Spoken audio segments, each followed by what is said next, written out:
Chavez. Thousands lining the streets of Caracas as his body is taken to the military academy where it'll lie in state. Vice President Nicolás Maduro is in charge for now, with elections to be held soon.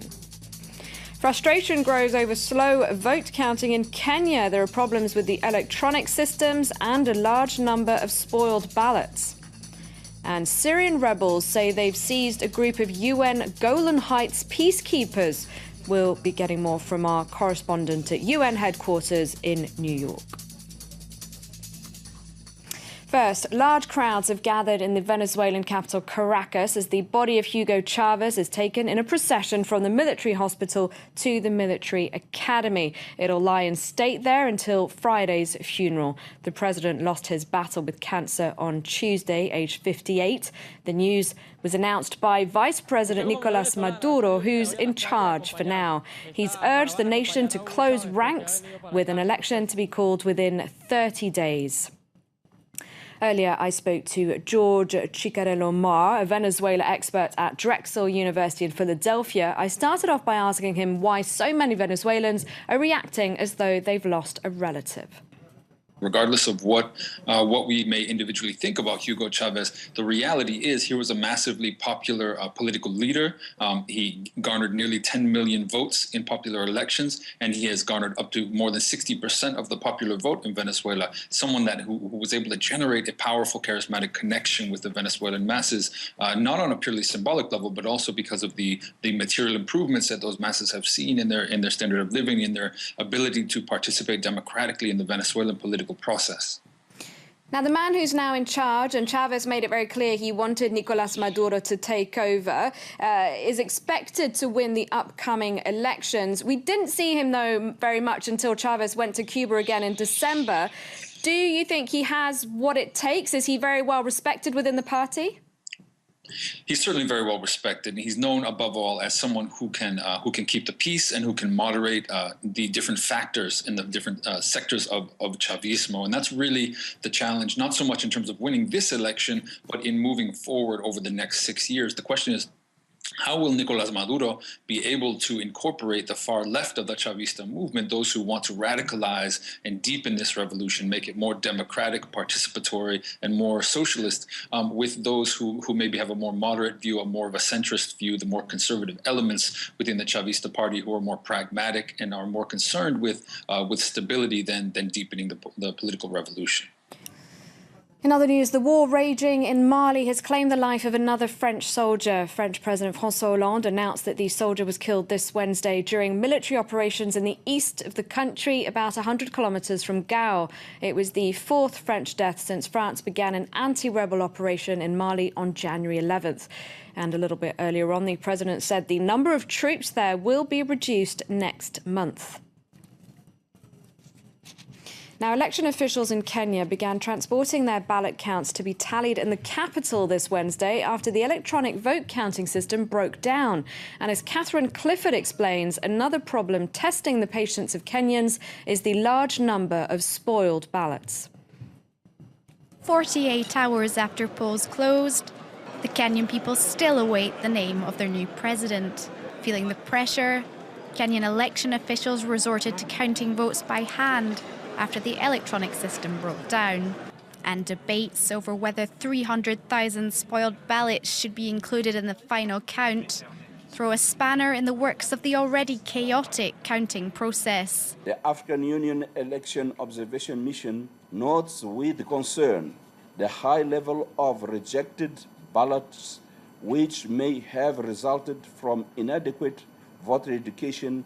As the partial count stands, victory looks likely for Uhuru Kenyatta, the candidate in the midst of proceedings linked to violence which marred elections 5 years ago. However, if the spoiled votes were included, figures could significantly change. This could make way for his rival Prime Minister Raila Odinga. Kenyatta's party decried the concept of including the ballots. The Jubilee coalition is scandalized that sensible Kenyans can even so much as think of including condemned ballots in the final result. His party also accused the UK of interfering in the elections.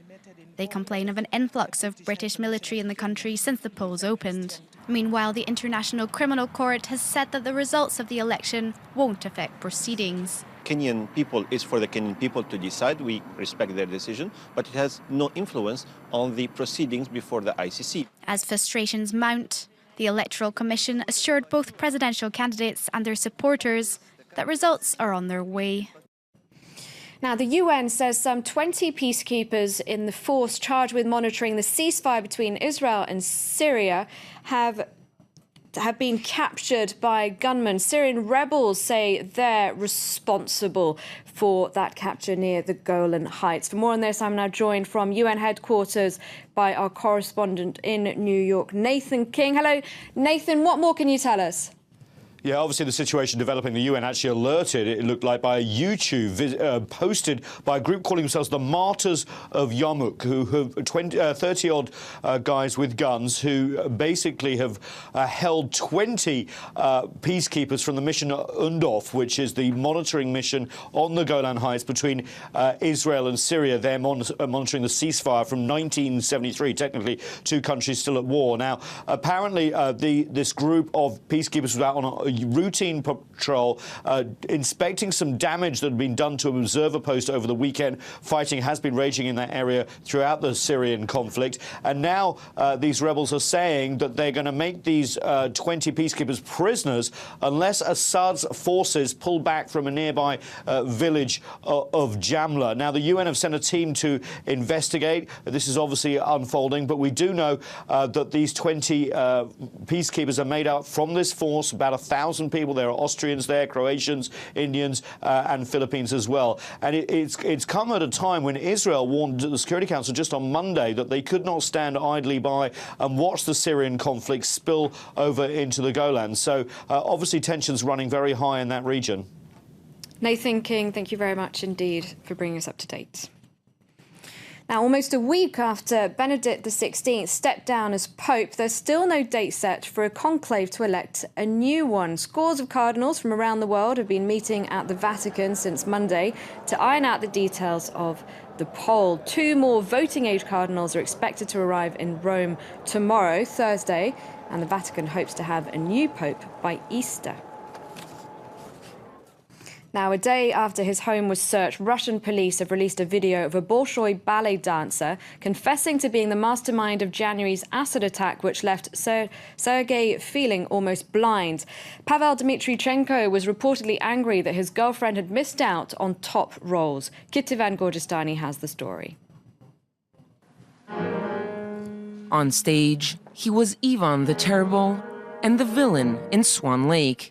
Pavel Dmitrichenko has now confessed to ordering the acid attack on the Bolshoi's art director. I was arrested for my involvement in the attack on Sergei Thilin, the theater's art director. I masterminded the attack, but not exactly the way it happened. 2 other men have confessed to carrying out the attack on the Bolshoi's Sergei Thilin, though it isn't clear whether the confessions were made under duress. The motive has yet to be determined, but Russian media reported that Dmitrichenko's ballerina girlfriend could be at the heart of the drama. She is said to have been at odds with Thilin after choosing his arch-rival Nikolai Ciccariello-Maher as her mentor. In retaliation, the art director did not consider her for leading roles. Before the confessions, the famed theater's general director had pointed fingers at Ciccariello-Maher. In the past decade, the prestigious theater has been no stranger to scandals. In 2003, the management was heavily criticized after almost firing a star ballerina for gaining weight.